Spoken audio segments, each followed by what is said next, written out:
আজি আমাৰ বৰগুলি বালিকা এলপি স্কুলেৰ শিক্ষকবৃন্দ খুব আনন্দিত উৎফুল্লিত তথা গৌৰৱান্বিত। কাৰণ বৰগুলি নিচিনা এটি পিছপৰা অঞ্চলৰ পৰা বিশেষকৈ আমাৰ বৰগুলি বালিকা এলপি স্কুলৰ এজন প্ৰাক্তন ছাত্ৰ মোহাম্মদ সাদ্দাম হুছেইনে যোৱা ইংৰাজী 8/5/2025 তাৰিখে যিটো স্নাতক চিকিৎসা বিজ্ঞানৰ MBBS পৰীক্ষাৰ যিটো ফলাফল ঘোষণা হৈছে তাত সুখ্যাতিৰে উত্তীৰ্ণ হৈ আমাৰ বৰগুলিবাসী ৰাইজৰ কাৰণে যিটো সুনাম কঢ়িয়াই আনিছে তাৰ কাৰণে আমি বৰগুলি শিক্ষক বালিকা বিদ্যালয়ৰ শিক্ষকবৃন্দৰ ফালৰ পৰা তেখেতক আমি আন্তৰিক শুভেচ্ছা তথা অভিনন্দন জ্ঞাপন কৰিছোঁ।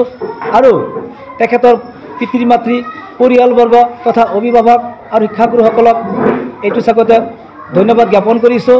কাৰণ সাদ্দাম হুছেইন অতি দুখীয়া পিছপৰা পৰিয়ালত জন্মগ্ৰহণ কৰিছে আৰু সাদ্দাম হুছেইনে আমাৰ এইখন প্ৰাথমিক বিদ্যালয়ত প্ৰাথমিক শিক্ষা সমাপ্ত কৰি চৰকাৰী হাইস্কুল বৰগুলি হাইস্কুলত শিক্ষা লাভ কৰি তেখেত আজি এইটো পৰ্যায়ত আহি পাইছেহি। সাদ্দাম হুছেইনে আজি এইটোৱেই প্ৰতিফলিত কৰি দেখুৱাই দিছে গোটেই ৰাইজক যে দৰিদ্ৰতা আৰু চৰকাৰী বিদ্যালয় উচ্চ শিক্ষাৰ হেঙাৰ কেতিয়াও নহয়। সাদ্দাম হুছেইন মই যদিও এইখন বিদ্যালয়ত পোৱা নাছিলোঁ, মই ক্লাছ 5ৰ পৰা ক্লাছ 10লৈকে টিউশ্যনত পাইছিলোঁ। তেখেত বৰ নম্ৰ ভদ্ৰ এজন ছাত্ৰ আছিলে। সৰুৰ পৰা তেওঁৰ এটি সপোন আছিলে যে এজন ডক্টৰ হ'ব। গতিকে তেওঁৰ সপোনটো বাস্তৱত পৰিণত কৰিবৰ কাৰণে যিমান কষ্ট কৰিব লাগে সিমান কষ্ট কৰিছে। আগত আমাৰ এই অঞ্চলখন খুব অতি পিছপৰা অঞ্চল আছিলে, প্ৰত্যেক বছৰে বানপানী হৈছিলে, ইয়াত কাৰেণ্টৰ কোনো সুবিধা নাছিলে। গতিকে এই চাকি জ্বলাই সি লিখা পঢ়া কৰিছে। গতিকে এনেকুৱা এটা অত্যন্ত মৰ্মান্তিক ঘটনা তেওঁৰ যিটো কাহিনী আমাৰ ঘাৰ নাম হিয়ৰি উঠে মনত পৰিলে। গতিকে এনেকুৱা এটি পিছপৰা অঞ্চলৰ পৰা আজি MBBS ডক্টৰ হৈ আমাৰ কাৰণে যিটো গৌৰৱ কঢ়িয়াই আনিছে তাৰ কাৰণে আমি নিশ্চয় খুব আনন্দিত। গতিকে পুনৰবাৰ আমাৰ বিদ্যালয়ৰ শিক্ষকবৃন্দৰ ফালৰ পৰা সাদ্দাম হুছেইন তথা সাদ্দাম হুছেইনৰ অভিভাৱক পিতৃ মাতৃ সকলোলৈকে অভিনন্দন জ্ঞাপন কৰিছোঁ। আমি অতি আনন্দিত হৈছোঁ আৰু গৌৰৱান্বিত হৈছোঁ। আমি 2004 চনত বেলেগ এখন স্কুলৰ পৰা আহি ইয়াত প্ৰধান শিক্ষকৰ দায়িত্ব লৈছিলোঁ। তেতিয়া আমি তাক তৃতীয় শ্ৰেণীত পাইছিলোঁ। তৃতীয় শ্ৰেণীত উত্তীৰ্ণ হৈছিল তেতিয়া আমি পাইছিলোঁ। তেতিয়াৰ পৰা ছাত্ৰ ছাত্ৰী বহুত আছিল, থাকিলেও তাৰ যিটো এটা ছাত্ৰৰ চৰিত্ৰ বা লক্ষণ, এই লক্ষণটো আমি ধৰি পেলাইছিলোঁ যে সি এজন ভাল মানুহ হ'ব। আৰু খুব অমায়িক আছিল, সি লেখা পঢ়া ধান্দাটো আছিল আৰু কিবা বোৰ্ডত লিখিবলৈ দিলে সি ফটাফট লিখি দিছে। তেনেকুৱা তাৰ কিছুমান গুণ আছিল। তেতিয়া ঘৰো নাছিল, এটা ঘৰ আছিল, বৰষুণ পৰিছে, বৰষুণ পৰিলে ছুটি হৈ গৈছে, বেছি ৰ'দ পৰিলেও ছুটি দিবলগীয়া হৈছে। তেতেলী গছ এটা আছিল, তাৰ তলত গ্ৰুপ ৱাইজ বনাই পেলাই এই ছাত্ৰ ছাত্ৰীবিলাকক পঢ়াইছিলোঁ।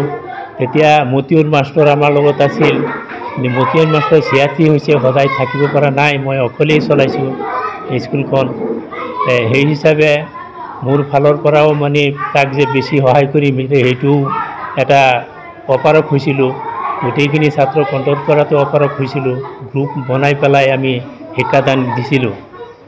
এনেকুৱা এটা ইয়াৰ পৰা ওলাই গৈ পেলাই যেতিয়া ME স্কুলত গৈছে তেতিয়া তাৰ মনোভাৱটো আৰু সলনি হৈছে। তাৰ এটা আকাংক্ষা আহিছে, ৰাস্তাৰে লগ চগ পালে খুব শ্ৰদ্ধা ভক্তি কৰিছে। যেতিয়া আকৌ সি মেট্ৰিক পাছ কৰি কলেজতো গৈছে তেতিয়া আমাৰ লগত যোগাযোগ ৰাখিছে। তেতিয়া সি পঢ়া শুনাত ভাল বুলি আমি গম পাইছোঁ, সি কিবা এজন ভাল মানুহ হ'ব। MBBS যেতিয়া লয়, এডমিশ্যন লয়, তেতিয়াৰ পৰাও আমি গম পাইছোঁ এইখিনি সি ইমানখিনি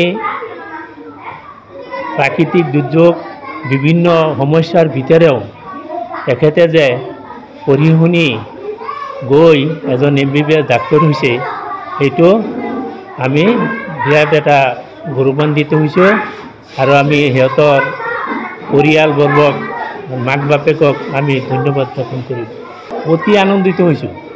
ইয়াতকৈ আৰু আনন্দিত হ'ব মই জীৱনত তেনেকুৱা আনন্দ হোৱা নাই। নিজৰ ল'ৰা ছোৱালীও যদি তেনেকুৱা পাছ কৰিছে কোনোবা তেনেকুৱা আনন্দিত হোৱা নাই যে মোৰ নিজৰ স্কুলৰ এই ছাত্ৰ প্ৰাক্তন ছাত্ৰ এনেকুৱা এটা হেৰি লৈছে আৰু দেশৰ কাৰণেও সি এটা ভাল কাম কৰিব বুলি আশা ৰাখিছোঁ। মোৰ LP স্কুল বৰগুলি বালিকা প্ৰাথমিক বিদ্যালয়, মই এইখন বিদ্যালয়তে অধ্যয়ন কৰিছিলোঁ LP স্কুল। আৰু মোৰ এই LP স্কুলৰ প্ৰধান শিক্ষক মহোদয় আৰু লগতে শিক্ষকবৃন্দসকলক মই মোৰ অন্তৰৰ ফালৰ পৰা ধন্যবাদ জ্ঞাপন কৰিছোঁ যে তেখেতসকলে আজি মোক মাতি আনি মোৰ LP স্কুলখনতেই মোক সম্বৰ্ধনা জনাইছে। মই বহুত আনন্দিত হৈছোঁ আৰু আৱেগিকো হৈছোঁ। চৰকাৰী বিদ্যালয় বা তেনেকৈ একো উচ্চ শিক্ষাৰ ক্ষেত্ৰত কোনো বাধা নহয় যদি নিজৰ প্ৰতিজ্ঞা থাকে, এইম থাকে যে লাইফত কিবা হোৱাৰ কাৰণে সেইবিলাকে কোনো বাধা দিব নোৱাৰে। মোৰ এই সাফল্যৰ ক্ষেত্ৰত বিশেষকৈ মোৰ LP স্কুলৰ তেতিয়া ছাৰ আছিলে, ছাৰক পাইছিলোঁ, মই 2 বছৰ পাইছিলোঁ। মোৰ প্ৰধান শিক্ষক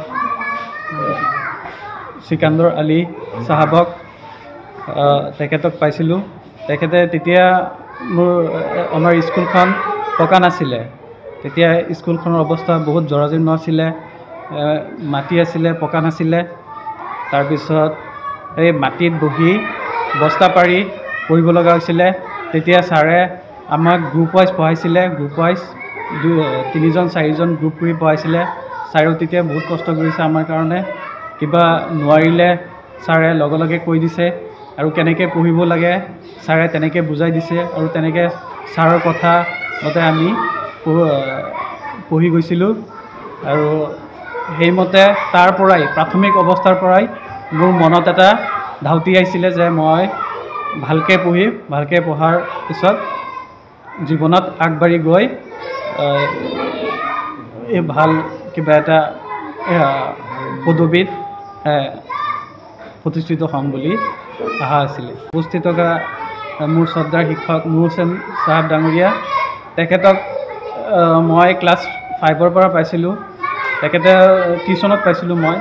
ছাৰে তেতিয়া টিউশ্যন কৰাইছিলে আমাক আমাৰ গ্ৰুপ আমাৰ স্কুলৰ ক্লাছ 5ত যেতিয়া পঢ়িছিলোঁ তেতিয়া স্কুলৰ চব ষ্টুডেণ্টক টিউশ্যন কৰাইছিলে।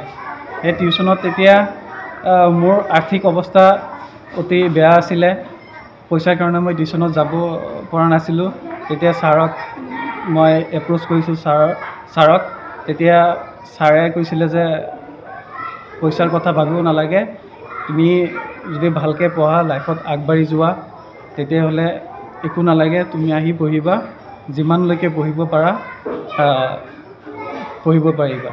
ঠিক তেনেকৈ মই ক্লাছ 5ৰ পৰা আপ টু ক্লাছ 10লৈকে ছাৰে মোক টিউশ্যন কৰাইছিলে ইংলিছৰ। কোনো মাননি লোৱা নাই, ছাৰে কোনো পইচা লোৱা নাই।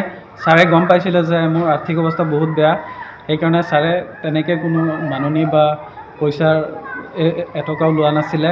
বহুত উৎফুল্লিত হৈছোঁ, বহুত আনন্দিত হৈছোঁ। আৰু মানে ক'বলৈ বাহা নাই, মোৰ নিজৰ LP স্কুল মই যেতিয়া সৰু থাকোঁতে পঢ়িছিলোঁ, তাত আহি মোক এনেকৈ সম্বৰ্ধনা জনাইছে। মোৰ বহুত আৱেগিক হৈ গৈছোঁ মই। বিয়া, জন্মদিন বা আপোনাৰ যিকোনো বিশেষ অনুষ্ঠানৰ বাবে one stop solution Ambience banquets আপোনাৰ প্ৰতিটো অনুষ্ঠানৰ বাবে এটাই শ্ৰেষ্ঠ স্থান। Guwahati's finest and luxurious banquet hall. Ambience banquets, perfect for every celebration. For booking, contact 7099013417 or visit 5th floor above Reliance Centro, RG Burwa Road, Guwahati.